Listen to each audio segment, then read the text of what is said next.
सबों को मेरा प्रणाम। आज हम लोग इस चैनल के माध्यम से जानेंगे कि हमारा मन क्या है, व्हाट इज माइंड। इस माइंड की क्या प्रक्रिया है, यह मन किस प्रकार अपना कार्य करता है और किस प्रकार किसी व्यक्ति को कभी परेशान भी कर देता है, कभी बहुत अधिक ऊंचाई पर भी चढ़ा देता है, कभी ऊपर से नीचे भी गिरा देता है। तो आज हम लोग इस चैनल के माध्यम से जानेंगे कि हमारा मन किस प्रकार कार्य किया करता है और इसकी क्या प्रधानता है हमारे शरीर में या हमारे आंतरिक प्रक्रिया में मन का क्या कार्य है। तो चलिए, जो पहली बार इस चैनल से जुड़े हुए हैं वो अवश्य सब्सक्राइब कर लें तथा एक लाइक करें। उपयोगी लगे तो एक दूसरे को शेयर भी अवश्य करेंगे। तो आज हम लोग अपने मन के बारे में जानने का प्रयास करेंगे कि हमारा मन क्या है।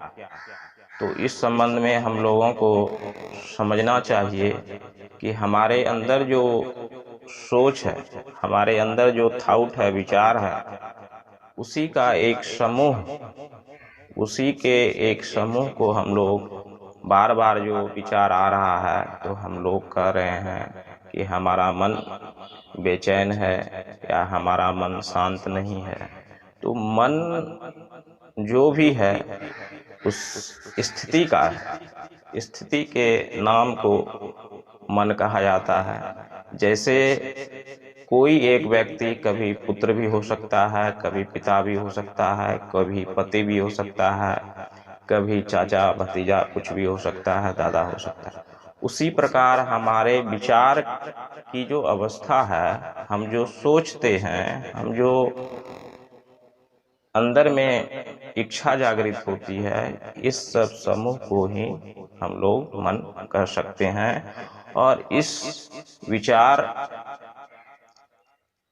को ही, विचार की प्रक्रिया को ही हम लोगों को ध्यान देना है कि यह विचार की उत्पत्ति अब कहाँ से होती है। तो सबसे समझने वाली बात है कि जब हम किसी चीज के बारे में सुनते हैं या जब किसी चीज को हम लोग देखते हैं तो हमारी इच्छा, विचारों के द्वारा हमारी इच्छा होती है, हमारे अंदर कुछ प्रक्रिया होती है और हम उस वस्तु के बारे में या तो अच्छा सोचते हैं या बुरा सोचते हैं। जैसे मान के चलिए कि किसी शराबी को शराब का बोतल मिल गया तो उसे बड़ा आनंद आता है। इतना आनंद आता है कि वो सोचता है कि अब तो मुझे सब कुछ मिल गया। और उसी शराब को जब जो शराब नहीं पीते हैं, जो उससे परहेज करते हैं, जब उसको शराब की बोतल मिल जाती है तो वो उससे ईर्ष्या करते हैं, घृणा करते हैं, वहां से हट जाना चाहते हैं, वो परेशान हो जाते हैं। तो अब समझने वाली बात यहाँ यह है कि ना तो शराब अच्छा है, ना तो शराब खराब है, बुरा है। वो हमारे सोच पर ही डिपेंड करता है। जिसको जो जरूरी है या जो चाहता है, उसे जब वह चीज मिल जाता है तो वह सोचता है कि यह बहुत अच्छा है, और जो उससे दूर रहना चाहता है या हटके रहना चाहता है तो वह सोचता है यह बहुत बुरा बात है। लेकिन मैं कहना चाहता हूँ आप लोगों को कि न तो शराब अच्छा है न बुरा है। हम उसकी, हमारे मस्तिष्क, हमारे मन पर हमारा विचार जो प्रक्रिया करता है उस तरह का वो हो जाता है। अब यहाँ समझने वाली बात है, हमारी जरूरत क्या है। क्या शराब पिए बिना हम लोग नहीं रह सकते हैं? क्या सचमुच में शराब की मुझे जरूरत है? इस प्रक्रिया को समझना चाहिए। मैंने अनेक शराबियों से भी बात किया है तो वो कहते हैं कि जब मैं पीता हूँ तो मस्त हो जाता हूँ। अरे मस्त क्या होगा, वो उसका असर मस्तिष्क पर पड़ता है और मस्तिष्क को वो भोथापन कर देता है, भारीपन कर देता है, हैवी कर देता है। जिससे वह कुछ और सोच ही नहीं सकता है, उसे लगता है सारी दुनिया इतनी ही है। तो कहने का तात्पर्य है कोई भी वस्तु ना तो अच्छा है ना बुरा है, हमारे सोच पर वह डिपेंड करता है कि हम उसे कैसे सोचें। इसी प्रकार जिसे आम अच्छा लगता है तो वो कहेगा आम बहुत स्वादिष्ट होता है, बहुत अच्छा होता है। जिसे आम पसंद नहीं हो तो वह उसकी बुराई करता है, उसकी कमी ढूंढता है, वह कहता है खट्टा है, यह है, वो है।